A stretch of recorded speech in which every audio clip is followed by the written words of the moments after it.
जय राधे जय कृष्ण जय वृंदावन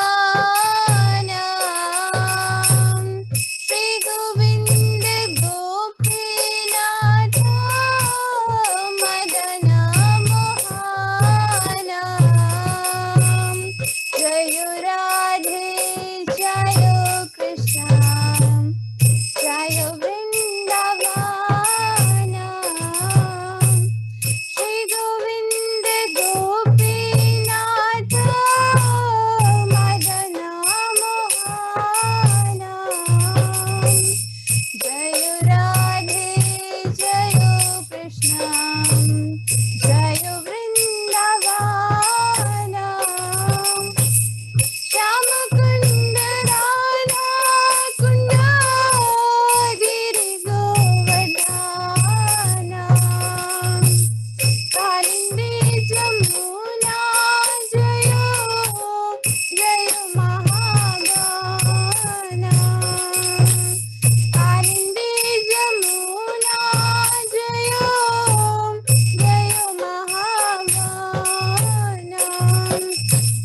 जय राधे जय कृष्ण जय वृंदावन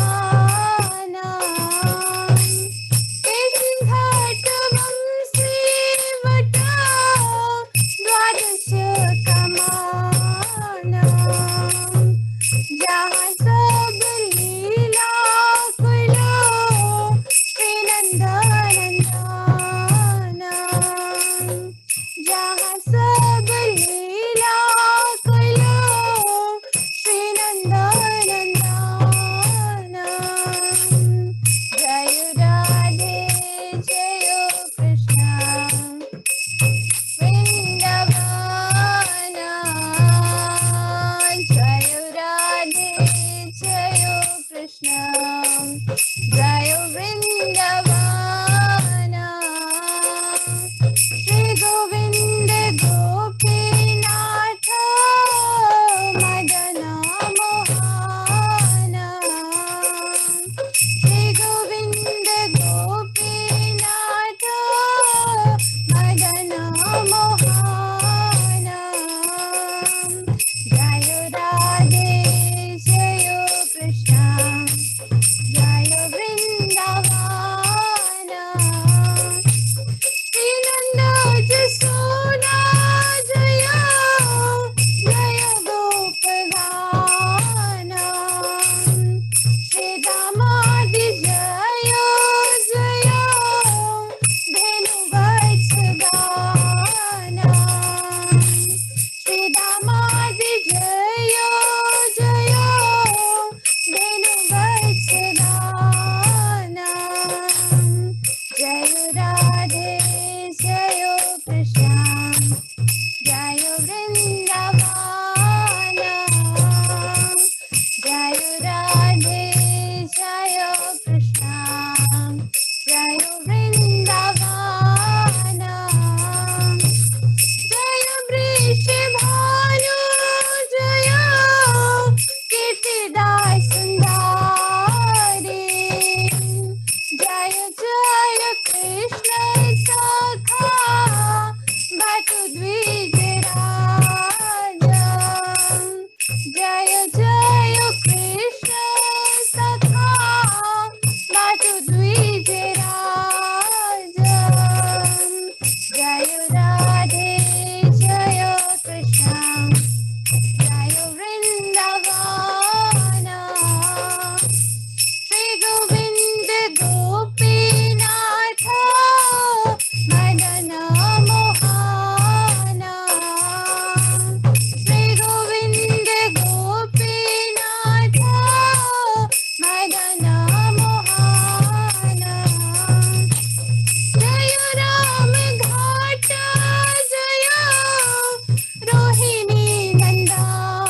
ओम अज्ञानं तिरमिन्दस्य ज्ञानञ्जनाशलाकया चक्षुर्मितं येन तस्मै श्रीगुरुवे नमः। हे कृष्ण करुणा सिंधु दीनबंधु जगतपते गोपीशु गोपिकाकांत राधा कांत नमस्तुते। तप्त कांचन गौरांगे राधे वृंदावनेश्वरी वृषभानुसुते देवी परमामि हरिप्रिये। जय श्री कृष्ण चैतन्य प्रभु नित्यानंद श्री अद्वैत गदाधर शिवासादि गौर भक्तवृंद। हरे कृष्ण कृष्ण कृष्ण हरे हरे, हरे राम राम राम हरे हरे। हरि बोल, Hare Krishna to all of you. Shri Krishna Janmashtami के अवसर पे हम एक ऑनलाइन सेशन कंडक्ट कर रहे हैं 2 दिन का। तो आप सब भक्तजन जुड़े हैं उसमें, आप सबका हार्दिक स्वागत अभिनंदन मेरी ओर से भी और श्री श्री गौर राधा कृष्ण मंदिर इस्कॉन जम्मू की ओर से भी। हरे कृष्णा। तो जन्माष्टमी आने वाली है, आप सब भक्तजन तैयारी कर रहे हैं। आप सब जानते ही हैं कि जन्माष्टमी पे धूमधाम से तैयारी की जाती है। घर से लेके मंदिर तक सब लोग पूरे अच्छे तरीके से मंदिर को, घर को सजाने में लग जाते हैं। भगवान का जो प्राकट्य दिवस है उसको मनाने में कोई भी कमी नहीं छोड़ना चाहते। ये लेकिन बाहरी दृष्टि से देखा जाए तो बहुत अच्छी बात है। हम भगवान कृष्ण के प्राकट्य दिवस को मनाने के लिए जो भी तैयारियां कर रहे हैं, ऑफ कोर्स ये एक भक्ति में सहायक बनेगी। लेकिन साथ ही साथ जब हम वो सेवा कर रहे हैं, सेवा के लिए हमारा क्या भाव होना चाहिए, सेवा के लिए हमारी क्या यू कैन से हमारी क्या डेडिकेशन होनी चाहिए, वो सारी चीज़ें हमें श्रीमद् भागवतम सिखाता है। और श्रीमद् भागवतम के 10वें स्कंद पे शिला प्रभुपाद एक पुस्तक लिखते हैं श्री कृष्ण। वो श्री कृष्ण पुस्तक से ही प्रेरणा लेते हुए जो चीज़ भी आप सबके समक्ष रखी जाएगी वो श्री कृष्ण के द्वारा या श्री कृष्ण की पुस्तक के द्वारा ही हम सब तक पहुंची है। और श्रीला प्रभुपाद की कृपा के बगैर ये पॉसिबल या मुमकिन नहीं था। तो आप सब भक्तजनों से सबसे पहली विनती ये है, जो भक्तजन मंदिर में आके सेवा नहीं कर पा रहे हैं क्योंकि कोविड रिस्ट्रिक्शंस हैं या कुछ और कारणवश वो मंदिर नहीं आ पाते, तो उनसे यह अनुरोध है कि घर पे हरि नाम जप करें, और हरि नाम जप करते करते थोड़ी थकावट हो जाए, आप थक जाए, तो आप कृष्ण पुस्तक पढ़ना ना छोड़ें। तो कृष्ण पुस्तक पढ़ना भी ऑफकोर्स जप के बराबर ही, अगर आप सब भक्तजन परिवार में सब एक साथ बैठेंगे तो वो भी एक कीर्तन ही रहेगा। श्रीमद् भागवतम का अध्ययन कीर्तन के बराबर ही कंसिडर किया जाता है। तो बात करते हैं जन्माष्टमी। जैसा हमने बोला, जन्माष्टमी एक बाहरी रूप से मनाते हैं, कई लोग मनाते हैं, कुछ कनिष्ठ अधिकारी होते हैं जो जन्माष्टमी पे ही मंदिर में आते हैं और भगवान के दर्शन करके चले जाते हैं, और फिर बाकी 365 दिन या जितने भी दिन शेष रहे उस दिन भगवान के दर्शन करने की उनकी कोई लालसा नहीं होती। या कुछ भक्तजन बड़ी उत्साह से श्री कृष्ण जन्माष्टमी मनाते हैं, बड़ी डेडिकेशन से कार्य करते हैं, लेकिन उस सेवा करने के वक्त उनको क्या भाव रखना चाहिए वो प्रेरणा हमें इन पुस्तकों से और श्रीमद् भागवतम से लेनी चाहिए। सबसे पहले आप सब जानते हैं, आज से लगभग 5,500 साल पहले भगवान इस धराधाम पर अवतरित हुए। एज यू ऑल नो, वह रोज नहीं आते, उनके अवतार आया करते हैं, उनके पार्षद आया करते हैं, लेकिन जो हमारे श्याम सुंदर है वह रोज नहीं आते। और वह कब आते हैं, इसका वर्णन श्री चैतन्य चरित अमृत में दिया गया है। कविराज गोस्वामी पाद कहते हैं, ब्रह्मेर एक दिन सोई एक बार, अवतारण है करे प्रकट विहार। मतलब अवतार तो बहुत आते हैं, अंश तो बहुत आते हैं, लेकिन भगवान श्री कृष्ण ब्रह्मा जी के एक दिन में बस एक बार आते हैं। जी हाँ, ब्रह्मा जी के एक दिन में बस एक बार आते हैं, यानी कि कलयुग, द्वापर, त्रेता, सतयुग, जब इन चारों युगों को मिला दे तो एक चतुर्युग कहलाया जाता है। ठीक है, और जब ऐसे 1000 चतुर्युग बीत जाते हैं तो एक मनमंत्र कहलाया जाता है। ठीक है, जब ऐसे 1000 चतुर्युग बीत जाते हैं तो एक मनमंत्र कहलाया जाता है। और जब ऐसे 14 मनमंत्र बीत जाते हैं, तो ब्रह्मा जी का एक दिन कहलाया जाता है। और उस एक दिन में ब्रह्मा जी के एक दिन में भगवान सिर्फ एक बार अवतरित होते हैं। और इस हिसाब से इस व्यवस्थित मनवंत्र, जो कि 7वां मनवंत्र है, 7वें मनवंत्र के 28वें द्वापर युग में साक्षात भगवान श्री कृष्ण इस धराधाम पर अवतरित हुए। How lucky we are, right. तो इस अगर हम समझते हैं कि हम भाग्यशाली है, भगवान को इस मनमंत्र में हमने देखा कि प्राकट्य लिया, और सिर्फ 5,000 साल हुए हैं उनको यहाँ प्रकट हुए, और तब से अभी तक लीलाएं चल रही हैं भगवान की। फिर इसी मनमंत्र में चैतन्य महाप्रभु भी आते हैं, तो इसी चैतन्य महाप्रभु को लगभग 550 साल हुए। कहने का अर्थ ये है कि हम अगर लकी हैं, अगर हम अपने आप को भाग्यशाली समझते हैं, तो उस भाग्यशाली होने पे जो हमें इस मनुष्य जीवन का अर्थ निकालना है, जो श्रीमद् भागवतम हमें बताता है, उसका पालन करना चाहिए, यानी कि उन नियमों का पालन करना चाहिए। लेकिन अभी डिस्कस हो रहा है, जन्माष्टमी में क्या अर्थ निकाले, ये भगवान आते क्यों हैं। सबसे पहले तो ये समझ लीजिए, भगवान इस धराधाम पर आते हैं, कई सारी इस पे यू कैन से वैष्णवाचार्यों ने टिकाएं दी हुई हैं, अपनी जो रियलाइजेशन है वो हम सब तक रखी हुई हैं एक वैलिड प्रूफ के साथ। कुछ भक्तजन ये भी समझते हैं कि भगवान इसलिए आते हैं क्योंकि उन्होंने राक्षसों का वध करना है। कुछ लोग ऐसा समझते हैं, जो कि गलत भी नहीं है और जो पूरा सही भी नहीं है, क्योंकि अगर भगवान को किसी राक्षस का वध करना है, उनकी शक्तियां ही परिपूर्ण हैं उनका वध करने में। श्रील प्रभुपाद भी यही बताते हैं। या कुछ ऐसा समझते हैं भगवान इसलिए आते हैं अपने भक्तों पे विशेष कृपा करने के लिए, और ये रीजन काफी हद तक वैलिड भी है, क्योंकि भगवान, सबसे पहले आपको ये जानना पता होना चाहिए कि भगवान क्या है। भगवान जो है, कहते हैं उनको रसिक शेखर, मतलब वो रसों को चखने के लिए आते हैं। भगवान अलग अलग रसों के भोक्ता हैं भगवान श्री कृष्ण। सब रस, कोई भी रस हो, शांत रस हो, साख्य हो, वात्सल्य हो, कोई भी हो, माधुर्य हो, वो सब रसों के भोक्ता होगा ना भगवान। अब कभी कभार वो भक्ति रस, यानी कि भगवान कैसा फील होता है वो तो सब समझते हैं, लेकिन भगवान को ये भी फील करना होता है कि भगवान ये फील करना चाहते हैं, ये चखना चाहते हैं कि भक्तों को क्या मजा आता है, राधा रानी को क्या मजा आ रहा है मेरी सेवा करने में। मैं सेवा ले रहा हूं तो चलो वो समझता हूं, लेकिन राधा रानी को क्या मजा आ रहा है मेरी सेवा करने में, क्या आनंद आ रहा है दिल से। मजा जो है भौतिक शब्द लगता है, आनंद आ रहा है, तो वो उसका स्वाद करने के लिए वह चैतन्य महाप्रभु के रूप में आते हैं, राधा रानी का भाव लेके भगवान आते हैं भक्तों का स्वाद लेने के लिए, भक्तों को क्या आनंद आ रहा है, ठीक है। उसी तरीके से भगवान अपने भक्तों के साथ आदान प्रदान करने के लिए वह यहाँ आते हैं, इस धराधाम पर अवतरित होते हैं। और भगवान श्री कृष्ण जो आप जानते हैं, भगवान श्री कृष्ण इस धराधाम पर अवतरित हुए, जिसका वर्णन श्रीमद् भागवतम के 10वें स्कंद में भी कई बार वर्णन किया है कि वह आते हैं। लेकिन जब भी आई विल से ये दूसरा पॉइंट होगा, आप पहला पॉइंट ये भी नोट कर सकते हैं, भगवान आते हैं भक्तों पे कृपा करने के लिए, लेकिन दूसरा पॉइंट हम इसी के साथ लिंक करके ये समझ सकते हैं, जब भगवान यहाँ आते हैं, जैसे अगर वो देवकी और वासुदेव के संतान रूप में आए, देवकी और वासुदेव को माता पिता के रूप में स्वीकार किया, किस रूप से किया वो समझना भी बहुत अनिवार्य है।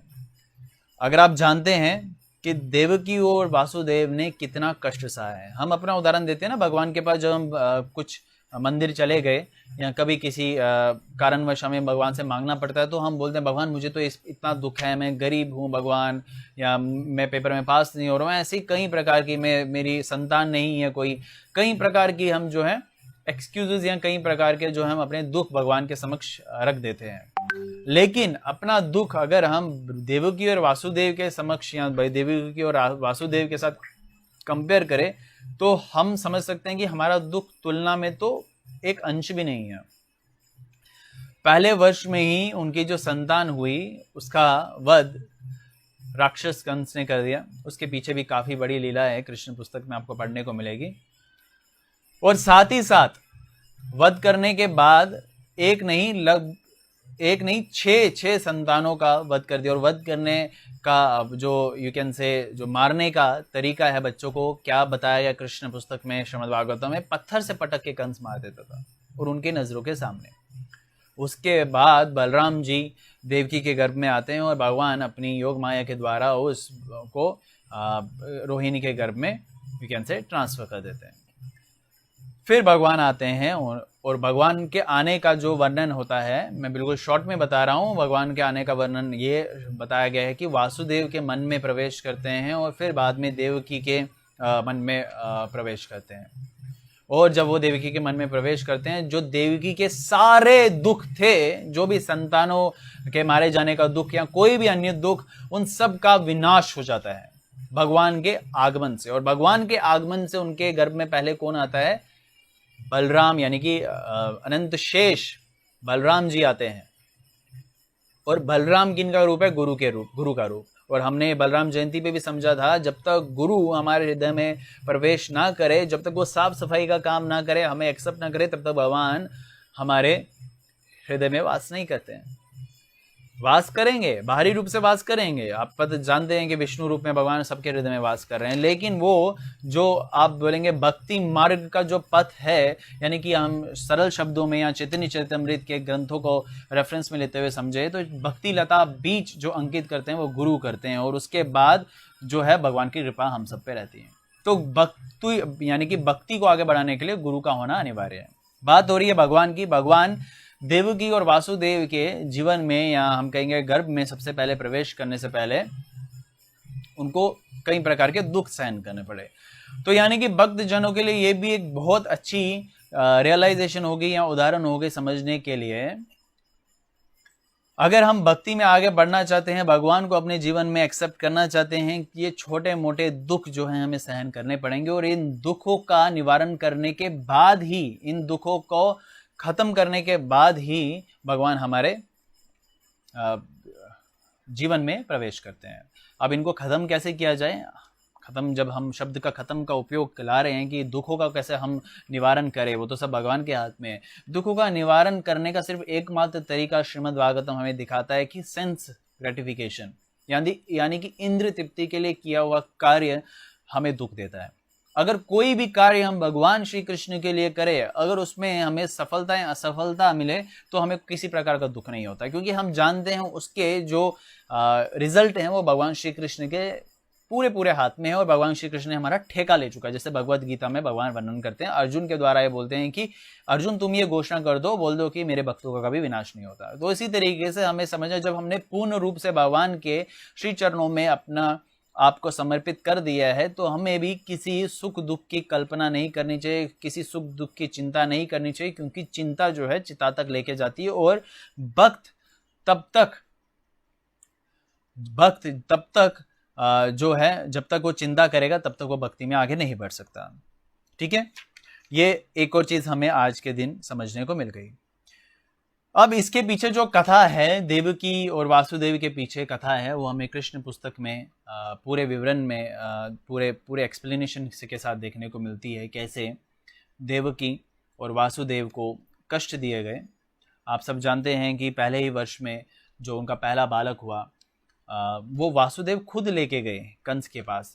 कंस को बोला कि जैसे मैंने वचन किया था कि तुम्हारे समक्ष में सारे जो हैं अपनी संतानों को लाऊंगा, ये मेरा पहला पुत्र है, इसको अगर तुम मारना चाहते हो तो मार लो।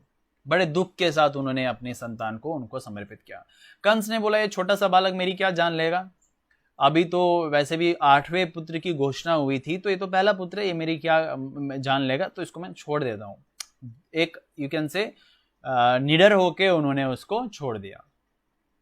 अब वहां से दूसरी तरफ इंद्र के साथ जो भी अन्य देवी देवता थे, उन सबको चिंता हो गई, अब कंस अगर ऐसा कार्य करेगा तो भगवान यानी कि धराधाम पर अवतरित नहीं होंगे, तो इसके पीछे तो कुछ करना पड़ेगा। तो इसके पीछे क्या करना पड़ेगा, वो चुपचाप करके, इन शॉर्ट कहे तो वो चुपचाप करके नारद मुनि के पास गए, और नारद मुनि ने बोला कि ठीक है इसका निवारण करेंगे, और वो कंस के पास गए। नारद मुनि जी कंस के पास गए, कंस को बोला, एक कमल लेके गए, एक कमल का पुष्प लेके गए और बोला तुम उसको क्यों नहीं मार रहे हो, पहले संतान को? तुमने तो बोला था कि मैं सब पुत्रों को मारूंगा, और 8वें पुत्र को भी मारने की घोषणा आपने की थी, अब पहला हुआ तो तुम पहले में ही डर गए। कंस बोला मैं डरा नहीं हूं, मैं तो उस पर दया कर रहा हूं, एक पहले पुत्र को मारने से क्या होगा, 8वें का मैं वेट करूंगा। अब तो नारद मुनि बोलते हैं कि तुम मुझे बता सकते हो, ये मेरे हाथ में एक कमल है, कमल के 8 पंखुड़ियां थी, 8 पत्ते थे, आप बता सकते हो उसमें पहला कौन सा है?